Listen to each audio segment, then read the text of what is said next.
This section is mainly focusing on you guys to how you're going to save time and money for best practice. So let's start. You really need to understand why you're doing this. If you think you're not getting benefit out of it, there will be no point of doing it. So let's just take a moment to understand why we actually need. Let's have a look.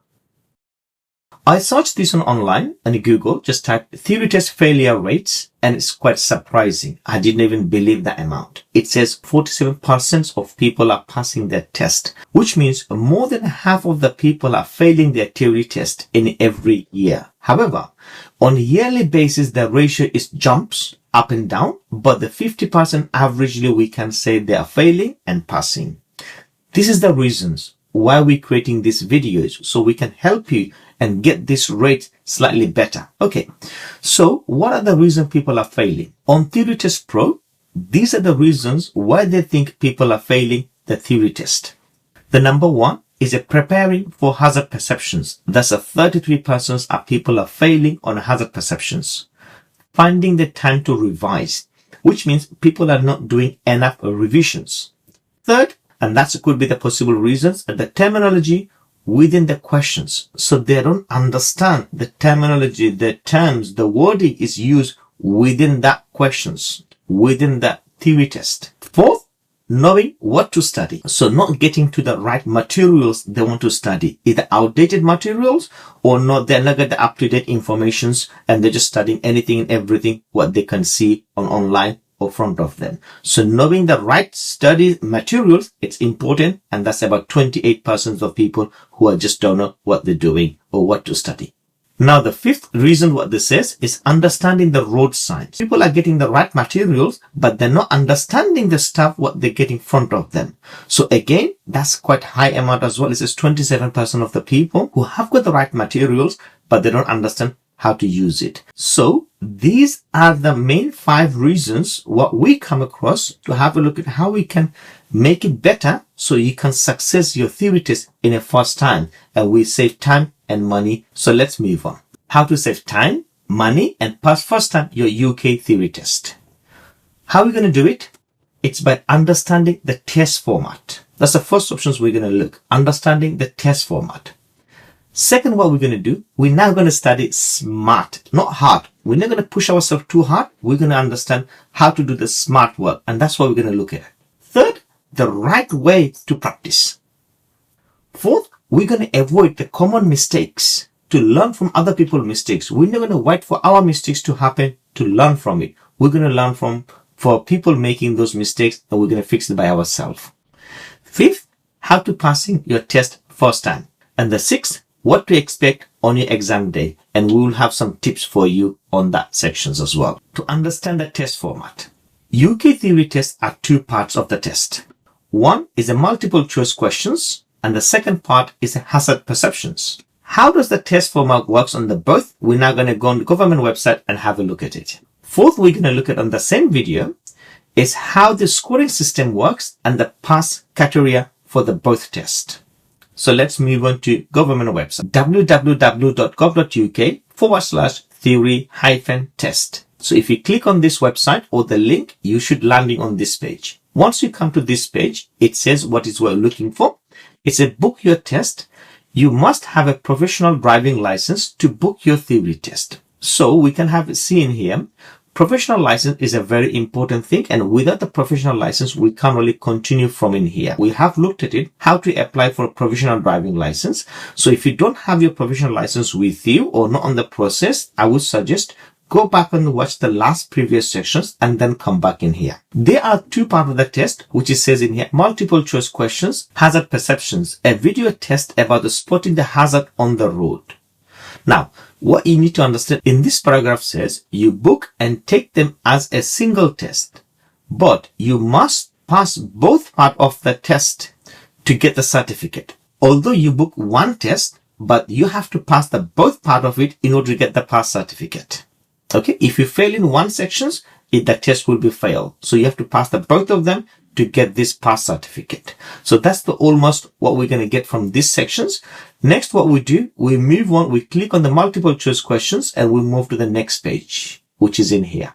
Okay, the multiple choice questions, it says you have a 57 minutes to answer 50 multiple choice questions. So you're going to get allocated the 57 minutes for answering the 50 questions.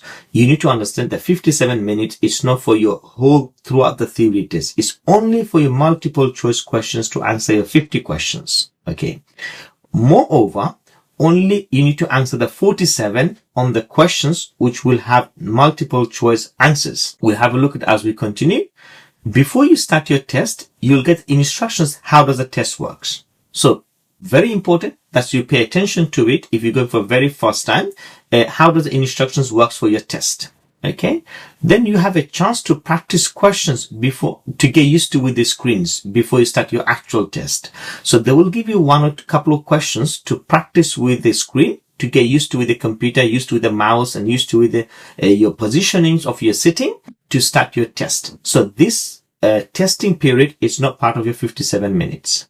Okay, once you've done the test, we now move on to the next stage. It says, how does the test works? A question will have a possible several answers appears on the screen. You have to select the right answer. So your job is to pick the right answer out of number of options will be displayed on the screen. Okay. Once you do this one, you continue with it. However, out of these 50 questions, 3 questions are slightly tricky, which you want to pay attention to. Okay. So what this says, the 3 questions are about a short video. So out of 50 questions, 47 will be the questions and answers, but the 3 questions will be about the videos. It will show a normal situation such as driving through a town center or a country road, but the video will be silent. So there will be no sound in the video. You just watch the video. Whatever goes on the screen, it's important for you because after you've watched, you can watch as many times as you like during the test. Okay, so you can watch the video number of times, no problem at all. Repeat this until you get it. Okay, but what we need to do after you've watched, you now need to answer the questions. This is the time where they says you can flag the questions that you want to come back later. If you're finding these questions getting a bit tricky and you're not able to answer straight away, don't waste your time. Flag it and move on. What does a flag means? You can flag the questions and move on. Don't waste the time. Or what is a flag? We're going to have a look at a bit more during this course later on. So we're clear in here. Multiple choice questions have a 57 minutes. You will have a 50 minutes to answer all the questions. You get some time at the beginning to play with them. Then on the every 47 questions will have multiple choice answers. But 3 questions will come with the video clips where you need to answer from the video. If you find any of the questions difficult, you can flag it and you can come back later. Okay. Once that's done, we're now going for the hazard perception test and let's have a look how does the hazard perception test works. Okay. On the hazard perception test, it says before you start the hazard perceptions test, you will be shown a video about how does it work. So you will see a video to see how does actually the video clips is working. So let's play. All the clips in the hazard perception test have at least one developing hazard in them, but one of the clips has 2. Click the mouse button when you see a developing hazard. This is something that would cause you to take action, like changing speed or direction. The red flag at the bottom of the screen shows your click has been registered. You can score up to 5 points for each developing hazard. But don't worry, you won't lose points for clicking on other things, even if they don't develop into a hazard. Don't just click on everything in the clip though, or click in a pattern, because you'll see a warning message and you won't score any points for that clip. Let's look at the clip again. This time we've highlighted the things you should have been aware of. The yellow circles are potential hazards. These are things you need to be aware of, but they don't actually cause you to take action, so they're not developing hazards and you wouldn't be scored on them. This red circle is a developing hazard. You can see that you'd need to take action here and would be scored from this point through to this point. So, concentrate and click when you need to take action. Okay, so now we come back in here. We have seen now how does the hazard perceptions clips will work. As the video is placed, you need to click on the hazard. However, you can't really click the click. if you do it, there's number of click you have made, and that will now gonna score you 0. It says in here, you will have a 14 video clips. You will have featuring everyday road scenarios or scenes, featuring everyday road scenes, contain at least one developing hazard, but that's the tricky bit. But one of the clips features 2 developing hazards. So which means out of those 14 videos, every video will have a 1 hazard and you're going to score up to 5. But one video will have a 2 hazard where you can get the score up to 10. This is the time where the people find it difficult and they just don't know which random video will going to come out of this 14 video. Then they think, oh, maybe this one, or maybe that one, or maybe this one. By clicking number of them, they actually scored 0. And the actual video just comes and flies off and then get nothing. So which means out of the 10 video, you get 5. And then those are the one who should get 5, you get 0s. So this is the reasons why some of the people do fail the hazard perceptions. And that's what the time it's required. Practice, practice, practice.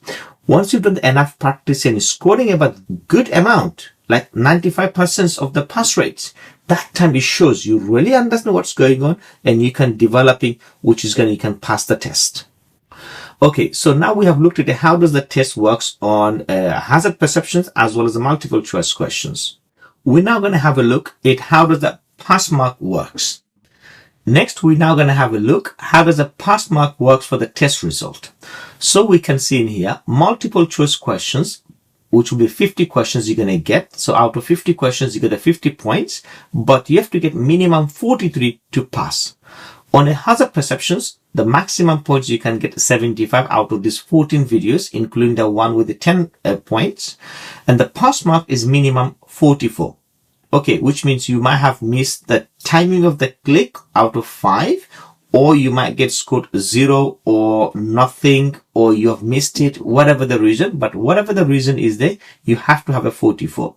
So on your test, if you don't get the 43, or not 44, any one of it, like a 42, 45, no, it's not going to work. It has to be 43 from this one and 40 from the other one. If you get the 50 in here and 42 over them, they can match up. They can add it up. It has to be 43 and 44 as minimum on the both part of the test in order for you to pass the test.